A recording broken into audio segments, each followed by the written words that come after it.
어차피 가지시면 되니까. 자, 2장 부분을 보도록 하겠습니다. 2장. 쭉 넘어가시면 2장이 나옵니다. 우리 앞에 거는 1장은 앞 시간에 우리가 같이 했었고요. 하나, 둘, 세 페이지 넘기시면 2장, 예수님의 사역과 죽으심이라고 되어 있는 2장이 나옵니다. 오늘 2장을 함께 공부하도록 하겠습니다. 자, 서론 읽어보겠습니다. 우리는 1장에서 예수님이 우리의 구원자이심을 살펴보았습니다.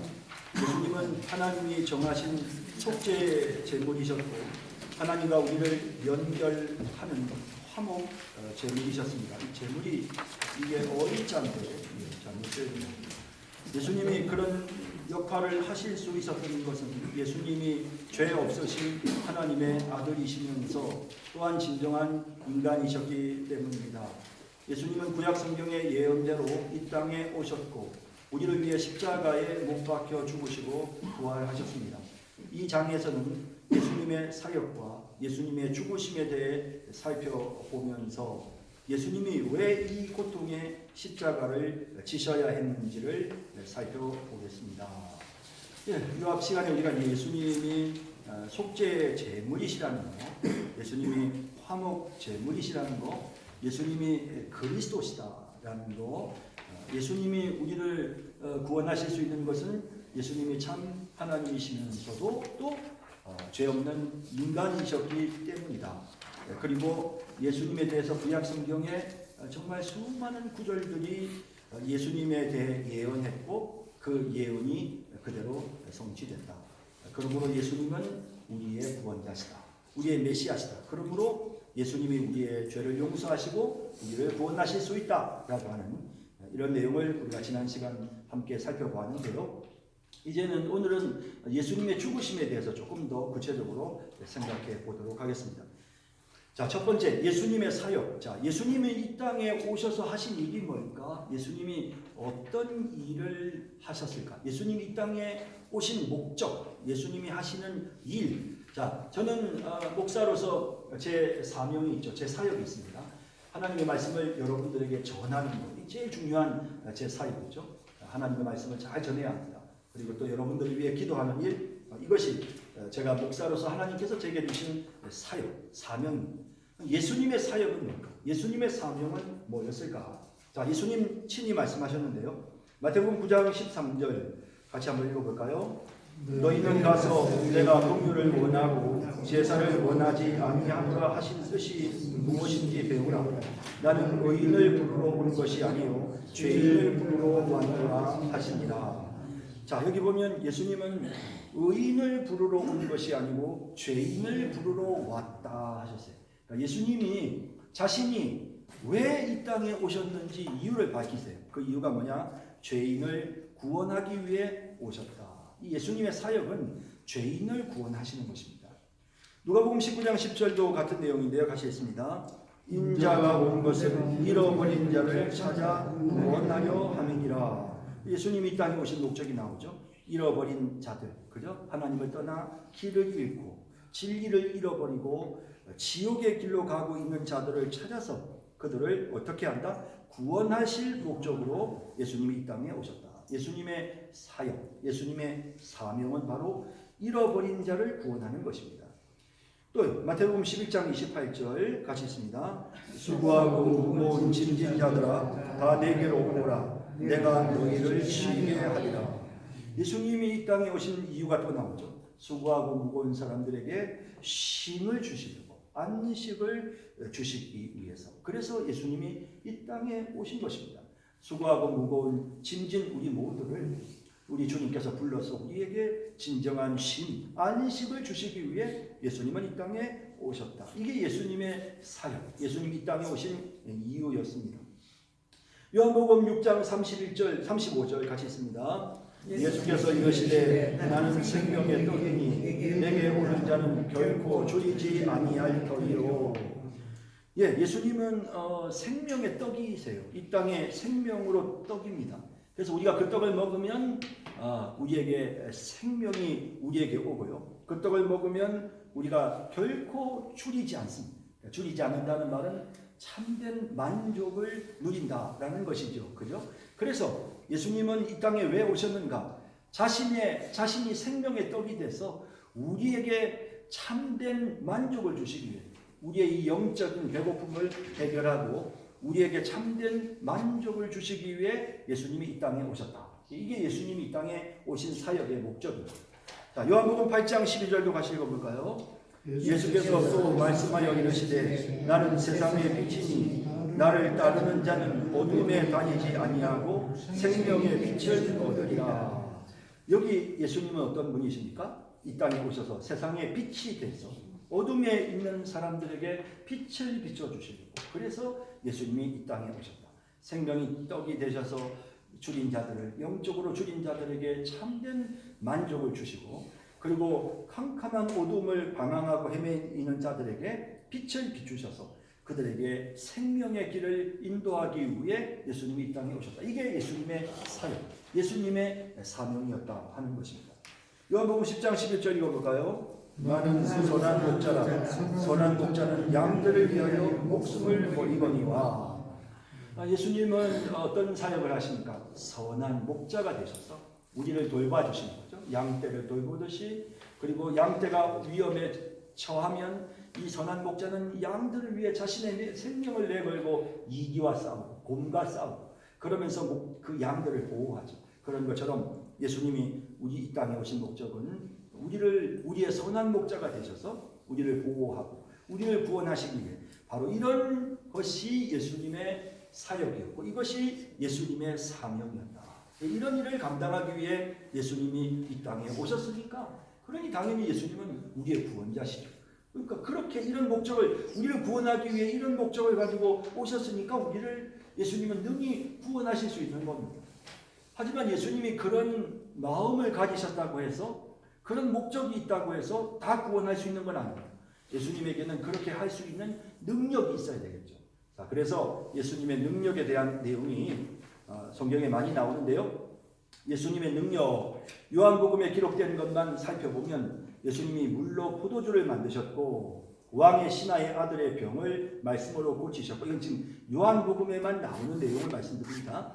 베데스다에서 38년 된 병자를 고치셨고 오병이어의 기적을 행하셨고 무리를 걸으셨고 나면서 소경된 자를 고치시고 죽은 나사로를 살리셨다. 요한복음에 나오는 예수님이 행하신 그런 특별한 능력을 보여주죠. 이런 내용들을 보면 정말 예수님은 참으로 능력의 주님이셨구나 하는 것도 알 수 있는, 예수님이 마음만 우리를 구원하시려고 하고 마음만 좋은 분이 아니고 예수님은 그렇게 우리를 구원하실 수 있는 능력도 있는 분이셨다 하는 사실을 보여줍니다. 자, 그래서 세 번째, 예수님에 관한 이런 사실을 성경에 기록한 이유. 자, 예수님이 이런 목적으로 이 땅에 오셨다, 예수님은 이런 능력이 있으시다 하는 이런 내용을 성경에 기록한 이유가 있어요. 그 이유가 뭐냐? 요한복음 20장 31절인데요. 같이 한번 읽어봅니다. 오직 이것을 기록하면 너희로 예수께서 하나님의 아들 그리스도이심을 믿게 하려 함이요 또 너희로 믿고 그 이름을 힘입어 생명을 얻게 하려 함이니라. 아멘.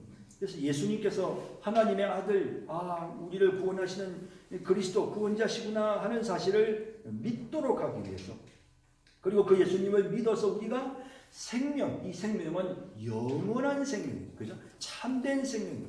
영원한 생명을 얻게 하시기 위하여, 그래서 성경에 예수님이 이렇게 오셨고 예수님이 이런 능력이 있으신 것을 성경에 기록해서 이제 우리가 그 성경 말씀을 읽고 예수님이 정말 우리를 구원하실 수 있는 분이셨구나, 예수님이 우리를 구원하셨네, 나 예수님 믿어요 해서 이제 우리도 영원한 생명을 얻도록 하려고, 그렇게 하게 하시려고 예수님에 관한 이 모든 내용을 성경에 기록했다라고 배우는 것입니다. 아시겠죠, 여러분? 그러면 예수님을 믿으면 우리가 생명을 얻습니까? 못 얻습니까? 만약에 예수 믿는데 내가 생명을 못 얻었어, 그러면 성경은 거짓말이다. 성경에 예수님을 믿으면 반드시 그 이름을 힘입어 생명을 얻게 된다라고 말씀하십니다. 그래서 우리는 예수님을 믿으면 우리는 구원을 받아요. 정말 예수님이 내 죄를 사해 주신 것을 믿어요. 예수님이 나를 구원하시는 능력의 주님이신 것을 믿어요 하고 믿을 때 우리가 영원한 생명을 얻게 되는 것입니다. 자, 그 데모 안에 있는 내용을 같이 한번 읽어볼까요? 예수님은 죄인인 우리를 구원하기 위해 이 땅에 오신 능력의 주님이셨습니다. 우리는 그분의 사역과 능력을 통해 그분이 참으로 우리의 구원자라는 사실을 알 수 있습니다. 그분은 우리를 사랑하시며 불가능이 없으십니다. 그러므로 우리를 능히 구원하십니다. 또한 지금도 여전히 주님은 능력의 주님이십니다. 그 능력의 주님을 믿고 의지할 때, 또한 그분에게 기도할 때 우리 속에 이와 함께 계시는 보혜사 성령의 역사로 말미암아 우리도 이와 같은 놀라운 능력을 체험하게 되는 것입니다. 할렐루야. 예. 그래서 예수님은 이렇게 능력의 주님이시고 이렇게 이 땅에 우리를 구원하기 위해서 오신 사랑의 주님이시고, 그렇기 때문에 우리가 그 주님을 믿으면 구원을 받고, 그 주님이 우리를 도우시기 때문에 그 주님의 도우심으로 우리가 모든 것 다 능치 못함이 없는 모든 것이 해결되는 이런 놀라운 능력을 우리가 체험하게 되었다 하는 것입니다. 자, 그 다음 페이지로 넘어가 보십시다. 자, 예수님이 당하신 고통. 자, 이거는 이 현대의학으로 본 예수 그리스도의 고통이라는 책에 나오는 내용인데 여러분들에게 조금 소개해 드리려고 해요. 예수님이 십자가에 못 박혀 돌아가셨다는 걸 여러분 다 잘 아시잖아요. 그런데 의학적인 관점에서 의학을 알고 있는 그 의학자들의 눈으로 예수님의 십자가 사건을 이렇게 쭉 정리를 했어요. 그래서 이것은 의사들이 예수님의 십자가 사건을 성경에서 읽으면서 그거를 의학적인 관점에서 이렇게 썼구나. 여러분들이 그렇게 이해를 하시면 되는데요. 자, 제가 한번 읽어볼게요. 겟세마네 동산에서 기도하시는 예수님에 대해서 현대 의사들이 뭐라고 표현했는지 자, 한번 들어봅시다. 예수님의 육체적 순환은 겟세마네 동산에서 시작됩니다. 이때 예수님은 피 같은 땀을 흘리셨습니다. 예수님 그 겟세마네 동산에서 이 땀방울이 핏방울이 되도록 기도했다는 거 여러분 아시죠? 예, 피 같은 땀을 흘리셨어요. 그래서 예수님이 피 같은 땀을 흘리실 때 그 이마에서 땀방울이 피가 떨어지듯이 뚝뚝뚝뚝뚝뚝 떨어졌다는 뜻일까요? 아니면 정말 그 땀에 피가 섞여서 땀이 났다는 뜻일까요? 뭘까요? 정말 막 이 땀에 피가 섞여 나왔을까요? 아니면 그냥 땀방울이 뚝뚝뚝뚝 막 떨어지는 게 막 피가 떨어지듯이 막 그랬다는 뜻일까요? 뭘까요? 자, 의사들이 뭐라고 하는지 볼까요? 자, 제가 읽어볼게요. 이때 예수님은 피 같은 땀을 흘리셨습니다. 누가복음을 기록한 의사 누가는 이 순간을 예수님께서 힘쓰고 애써 더욱 간절히 기도하시니 땀이 땅에 떨어지는 핏방울같이 되었더라라고 묘사합니다. 작은 모세혈관이 땀샘에서 파괴되면 땀이 나면서 피가 땀에 섞여 나올 수가 있는데 이런 현상은 극도의 감정적인 과로 상태에서만 일어날 수 있으며 이런 희귀한 현상을 현대의학에서는 히마티로시스라고 부릅니다. 주님은 겟세마네 동산에서 기도하실 때 모세혈관이 파괴되어 땀에 피가 함께 섞여 나올 정도로 극심한 심리적 고통을 당하셨던 것입니다. 예수님의 이마에서 겟세마네 동산에서 땀방울이 핏방울처럼 됐다는 말은요, 정말 피가 섞여져 나는 거죠. 피가, 예수님의 이 땀방울에 피가 섞여 나옵니다. 어떻게 땀방울에 피가 섞여 나오지? 굉장한 스트레스를 받고 과로 상태에 아주 말할 수 없는 괴로움을 겪게 되면, 그러면 이 모세혈관이 터지면서 땀에 이렇게 피가 섞여 나오는 이런 현상이 나타날 수 있다는 거죠. 예수님은 이렇게까지 되실 만큼 그렇게 겟세마네 동산에서 이미 정말 치욕의 고통을 예수님이 겪으셔야 했다 하는 사실을 우리가 알 수 있습니다. 그 다음 산헤드린 공회와 빌라도의 법정에 서신 예수님. 피와 땀을 흘리며 기도하신 후 예수님은 체포되어 사내들인 공회와 대제사장 가야바 앞으로 끌려갑니다. 거기서 예수님은 처음으로 외상 바깥에서 두들겨 맞는 거죠. 외상을 당합니다. 대제사장 가야바의 질문에 예수님이 아무 대답이 없다는 이유로 사환 중 하나가 뺨을 때렸습니다. 이어서 성전 경비 대원들이 예수님을 조롱하고 비웃고 침뱉고 얼굴을 구타합니다. 상하고 멍들고 땀과 피와 눈물로 탈수 상태까지 온 데다가 밤잠을 자지 못해 지쳐버린 예수님은 이른 아침 유대 총독 본디오 빌라도 앞으로 끌려갑니다.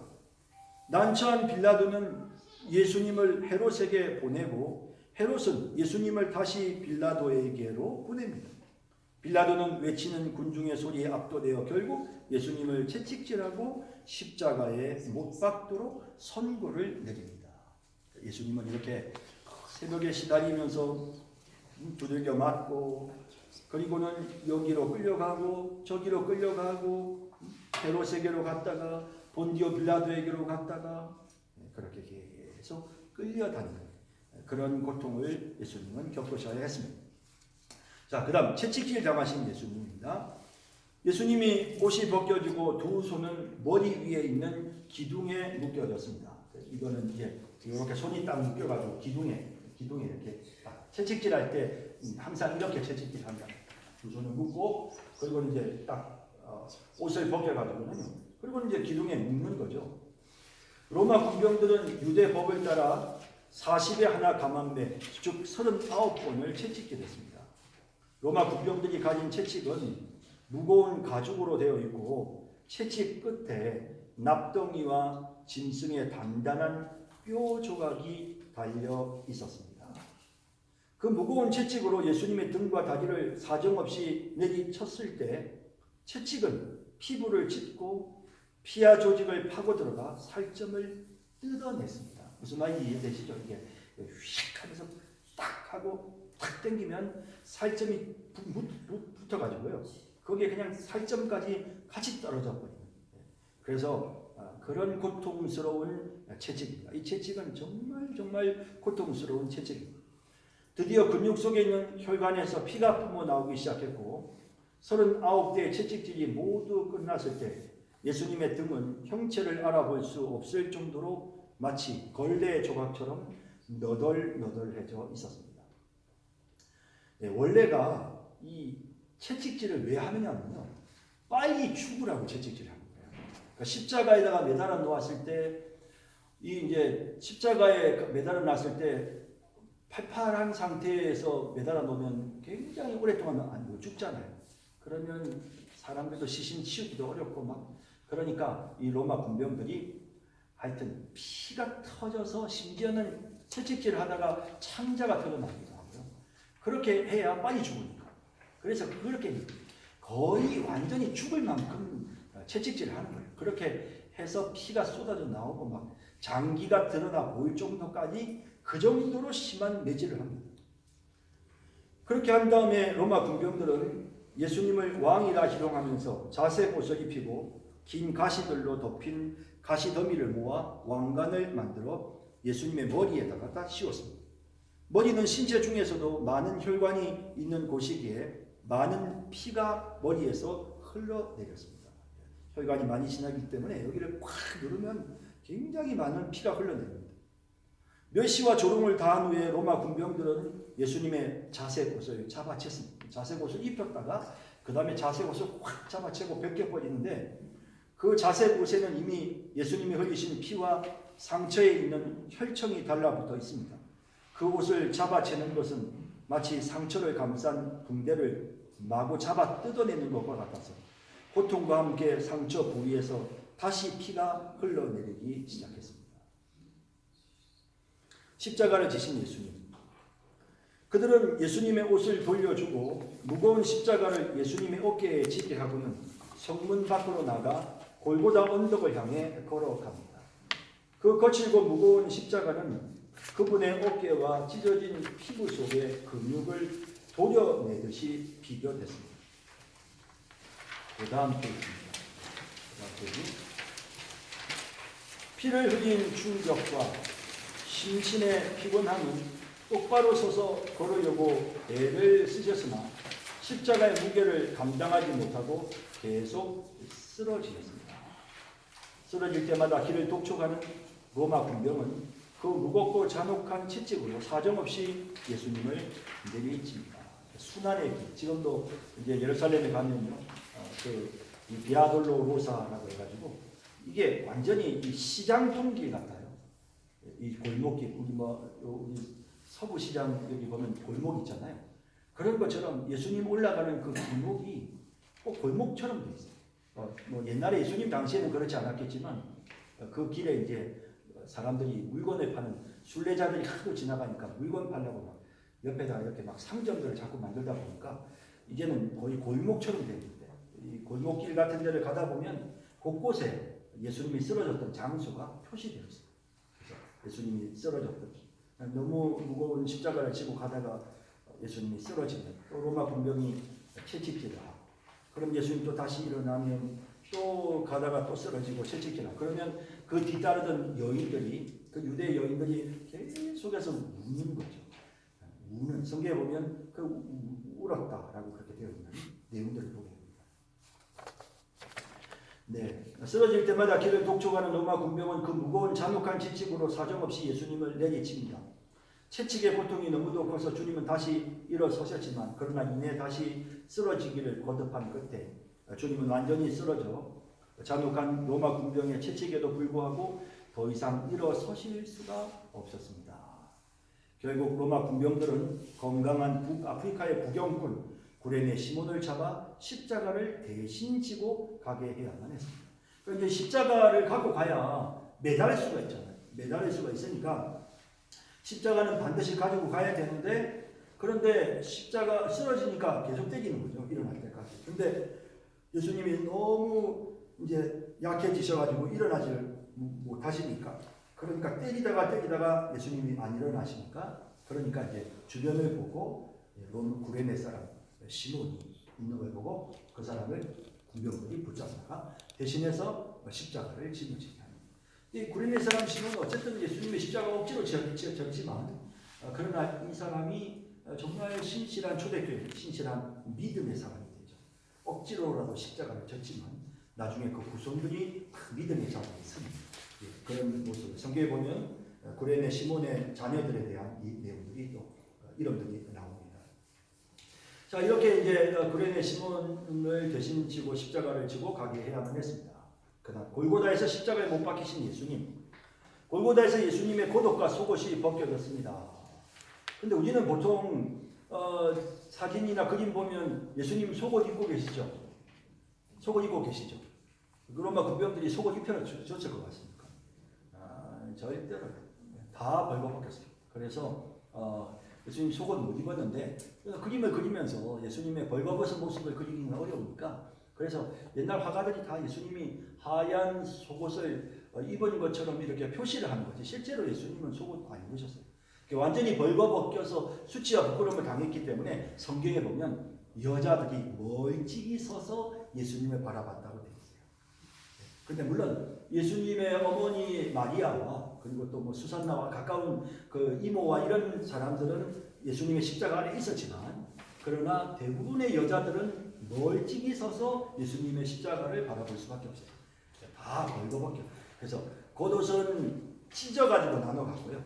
찢어서 군병들이 한 조각씩 다 가져갔고 그 다음에 속옷은 통으로 짠 거기 때문에 찢으면 못 써요. 그러니까 속옷은 어떻게 했냐면 제비 뽑아가지고 한 사람한테 줘. 그러면 예수님 속옷도 겉옷도 뽑는 거죠. 그래서 벌거벗긴 상태로 예수님은 십자가에 못 박히셨습니다.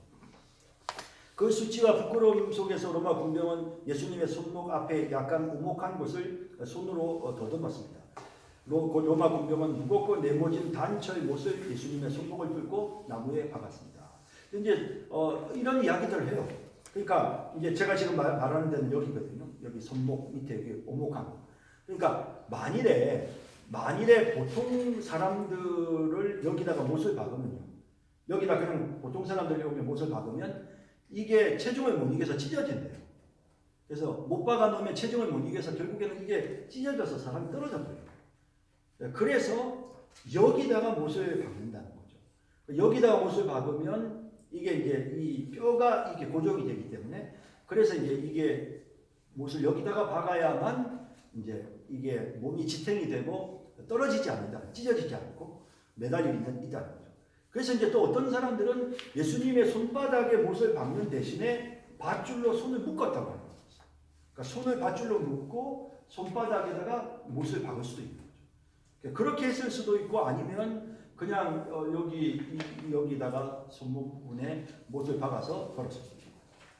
그러니까 뭐 손목일 수도 있고 손바닥일 수도 있고 우리 뭐 그때 그 상황은 우리가 정확히 잘 모르니까 일단은 어쨌든 양손에 못 박혔다라고 돼 있거든요.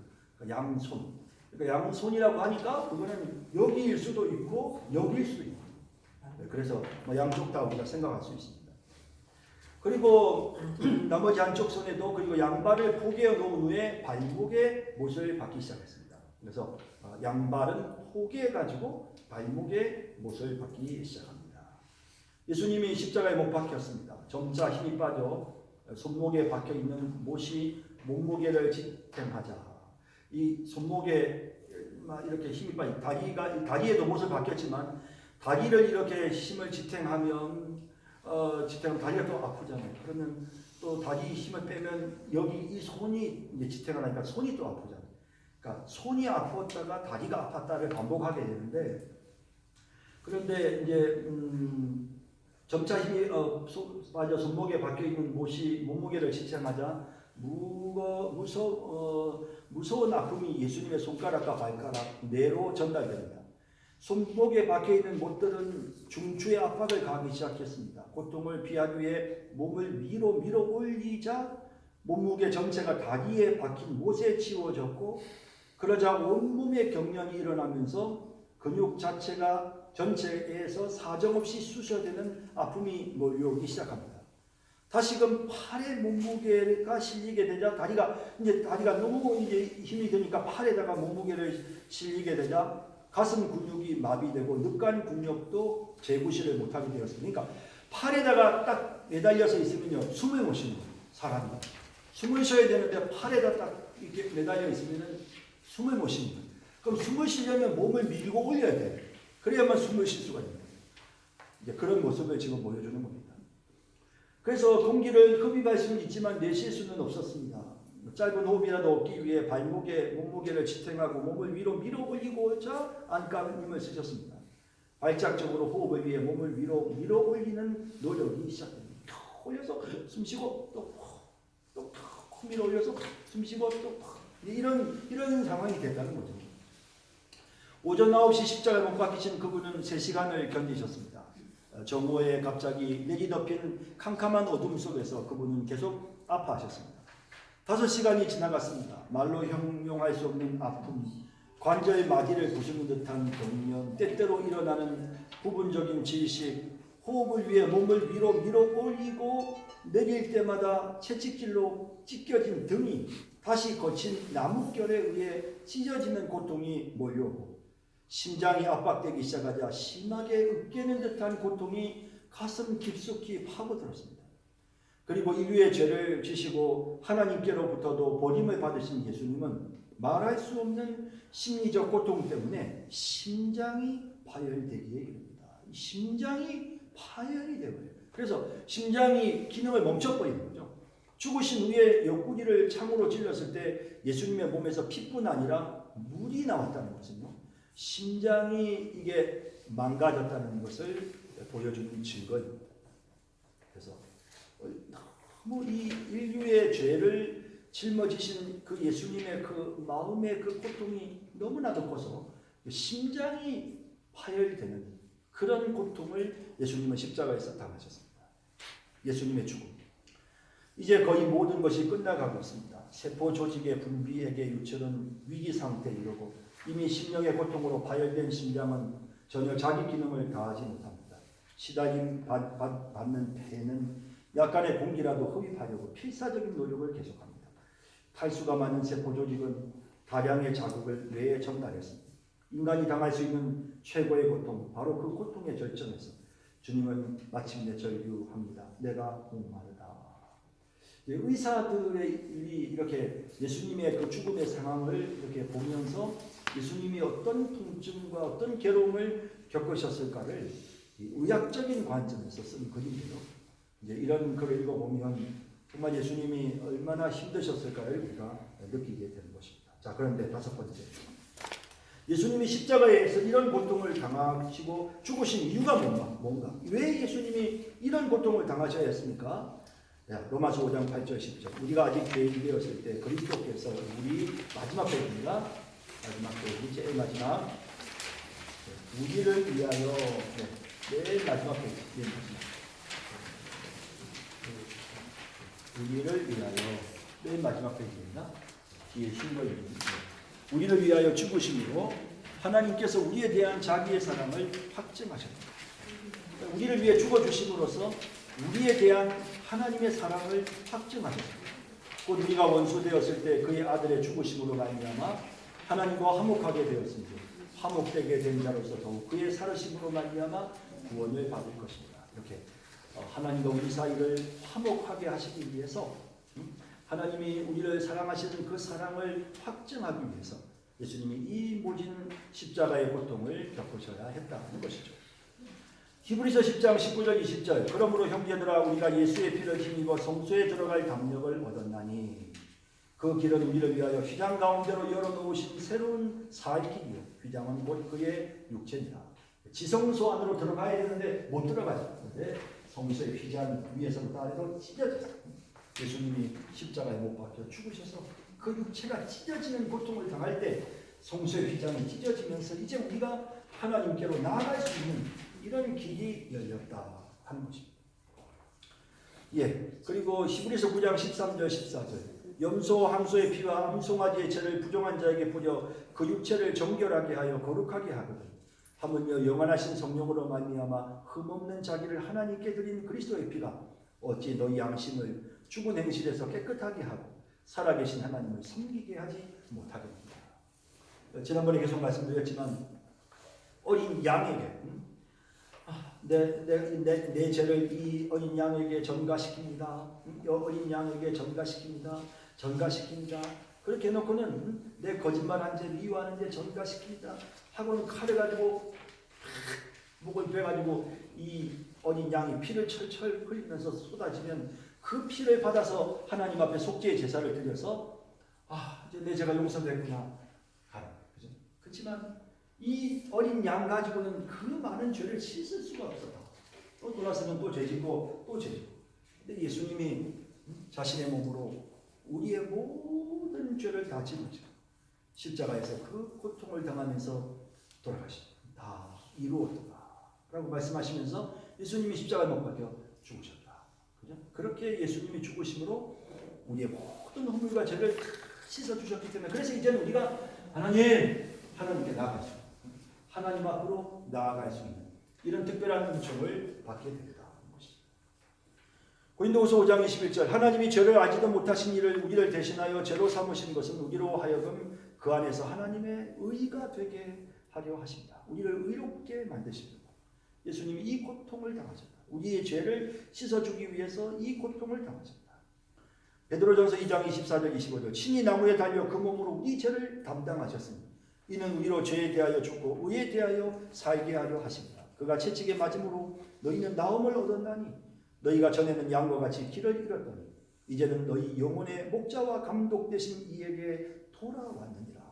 그러니까 우리의 죄가 예수님이 죄를 짊어지시고 다 못 박혀 죽으셔서 우리의 죄를 씻어주셨기 때문에 이제 우리가 하나님께로 나아가고 하나님께로 돌아갈 수 있도록 된다. 우리가 전에는 양처럼 길을 잃고 배회하고 방황했지만 이제는 예수님 때문에 죄사함을 받고 이제는 하나님께로 나아가서 하나님의 마음껏 섬길 수 있는 하나님을 우리가 아버지라고 부를 수 있는 이런 특별한 은혜를 누리게 되었다는 것입니다. 베드로전서 3장 18절. 그리스도께서 단번에 죄를 위하여 죽으사 의인으로서 불의한 자를 대신하셨으니 의인이신데 불의한 우리를 대신하셨으니 이는 우리를 하나님 앞으로 인도하려 하심이라. 얼마나 은혜로운 말씀. 우리가 하나님 앞으로 나아가도록 하기 위해서 하나님과 교제하게 하고 그리고 우리가 또 영원한 천국으로 가도록 하기 위해서 예수님이 그 고통을 당하셨다. 요한일서 4장 9절에서 10절 하나님의 사랑이 우리에게 이렇게 나타나신 바 되었으니 하나님이 자기의 독생자를 세상에 보내심은 그로 말미암아 우리를 살리려 하십니다. 우리 살리려고 예수님 죽게 하셨습니다. 사랑은 여기 있으니 우리가 하나님을 사랑하는 것이 아니요 하나님 우리를 사랑하사 우리 죄를 속하기 위하여 화목 제물로 그 아들을 보내셨습니다. 예수님이 화목 제물이 되도록 하기 위해 이 고통을 당하고 우리 죄를 대신해서 죽게 하시려고 예수님을 이 땅에 보내셨다. 요한복음 14장 6절 예수께서 이르시되 내가 곧 길이요 진리요 생명이니 나로 말미암지 않고는 아버지께로 올 자가 없느니라. 예수님이 이렇게 죽어주시지 않았다면 우리의 죄를 씻어주지 않으면 우리 하나님께 못 나가는 그 예수님으로 인하여 예수님이 십자가에 못 박혀 죽으신 그 십자가의 공로로 인하여 우리가 이제는 하나님께로 나아갈 수 있게 되었다. 이것을 위해서 예수님이 죽어주셨다. 자, 네모 안에 있는 것 같이 한번 읽어봅니다. 시작. 예수님이 십자가에 못 박히셔야 했던 이유는 하나님께서 우리를 사랑하셨기 때문입니다. 하나님은 우리가 죄로 인해 영원한 지옥의 형벌을 받는 것을 원치 않으셨던 것입니다. 그래서 죄 없으신 예수님을 이 땅에 보내어 십자가에서 우리 대신 저주를 받으시고 죄의 값을 치르게 하셨습니다. 그 결과 우리의 모든 죄는 용서되고 우리는 의로운 존재가 된 것입니다. 또한 영적으로 죽어 하나님과 교제가 단절되었던 우리가 영적으로 다시 살아나 하나님께로 나아갈 수 있게 되었고 천국에서 영생을 누릴 수 있게 되었습니다. 주님이 십자가에서 우리를 대신하여 하나님의 모든 심판을 받으심으로써 공의로우신 하나님께서 아무 거리낌 없이 우리를 받아주실 수 있게 되었습니다. 뿐만 아니라 이제 우리도 떳떳하게 하나님께로 나아갈 수 있게 되었습니다. 의로우신 재판장이신 하나님께서 죄에 대한 가책을 느끼는 우리에게 이유 없이 무조건 무죄를 선언한다면 우리의 자존심이 이런 조치를 용납할 수 없을 것입니다. 하지만 죄 없으신 예수님이 우리를 위해 피 흘려 죄값을 치르셨다는 사실을 우리가 깨닫게 될 때 죄의식과 죄의 짐은 사라지고 감격의 마음으로 기꺼이 하나님께 나아갈 수 있게 되는 것입니다. 아멘. 그러니까 무조건 말이죠. 무조건 판사가 내가 죄를 지었는데 무조건 무죄, 아무개는 무죄. 아싸, 용서 받았다. 기분 좋아가지고 말이죠. 무죄, 난 무죄 받았어, 무죄. 그렇게 하고 가지만 그냥 갔어요. 가지만 그 마음속에 내가 죄인이라는 이 생각은 벗어버릴 수가 없어요. 내가 죄인이라는 이 생각을 벗어버릴 수 없어요. 자기가 지은 죄는 그대로 남아요. 하지만 예수님, 하나님 우리에게 무조건 무죄가 아니에요. 하나님께서 정말 죄 없는 예수님을 이 땅에 보내서 우리 죄를 다 예수님께 뒤집어 씌워서 예수님이 그 모진 고통과 괴로움을 겪으면서 그렇게 죽으셔서 우리의 죄를 용서해 주셨죠. 그래서 이제는 우리가 정말 주님 감사합니다. 아싸, 기분 좋다. 나 용서 받았어. 이거보다 정말 주님이 나 같은 죄인을 위해 그 고통을 당하시고 내 죄를 용서해 주셨군요. 주님 감사합니다 하는 그런 감사의 마음이 우리 마음속에 더 차고 넘치는 그렇게 됩니다. 그렇죠? 그래서 이렇게 하나님은 우리를 그냥 무조건 피 흘림이 없으면 죄사함이 없어요. 무조건 용서하신 게 아니고 대신 예수님을 속죄의 제물로 보내서 예수님은 정말 우리를 위해 죽어주시기 위해 이 땅에 오셔서 말할 수 없는 고통을 당하시고 진짜 여러분 우리가 값없이 구원을 얻었다고 표현하는데 예수님은 진짜 자신의 피값, 자신의 생명을 우리에게 다 주셔서 우리를 구원하신 거거든요. 이게 그냥 요행이 운 좋게 공짜로 얻은 구원이 아니고 예수님이 진짜 우리를 위해 고난 당하셔서 우리에게 허락하신 그런 구원이다 하는 사실을 생각하면서 우리가 늘 하나님의 은혜 감사하며 살아가는 그런 우리 모두가 되어야 될 줄로 믿습니다. 기도하겠습니다.